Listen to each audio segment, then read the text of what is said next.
Limbdi civil હોસ્પિટલની પાણીની ટાંકી ભયાનક સ્થિતિમાં ઓવરફ્લો થાય છે ત્યારે દુર્ઘટના સર્જાય તેવી સ્થિતિ જોવા મળી રહી છે. લીંબડી સિવિલ હોસ્પિટલમાં રહેતા લોકોને પાણી પૂરું પાડવા આ પાણીની ટાંકીનું રિનોવેશન કરાવ્યું હતું.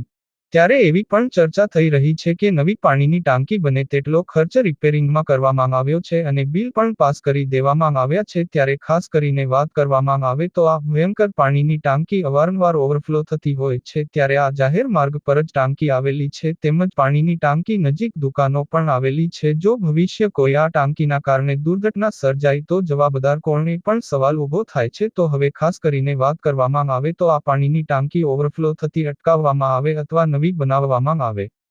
બાઇટ બળદેવભાઈ વોકથ્રુ કલ્પેશ વાઢેર સુરેન્દ્રનગર 9 અબજ 3 કરોડ 39,58,500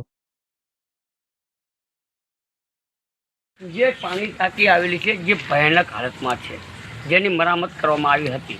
જે હકીકતમાં મરામત કરતાં જે નવી ટાંકી બનાવવાનો ખર્ચો હોય એની કરતાં મરામતનો ખર્ચો વધી ગયો છે. અવારનવાર આ ટાંકી છલકાતી હોય છે ત્યારે જાહેર માર્ગ છે, આજુબાજુમાં દુકાનો આવેલી છે. જો આ ટાંકી પડી બેસે તો ઘણાને જાનહાનિ પણ થવાની શક્યતા છે. શું તંત્ર જાનહાનિ થવાની રાહ જોઈ રહી છે? જે સુરતમાં ભૂતકાળની અંદર જે અગ્નિકાંડ થયો હતો તેઓ પાણીની ટાંકી કાંડ થવાની રાહ જોઈ રહી છે તેવું હાલ વિચારવાનું રહ્યું. તો તત્કાલ આ પાણી ટાંકીનો નિકાલ કરવામાં આવે તેવી હાલ લોકોની માંગ ચર્ચામાં ચર્ચાઈ રહી છે.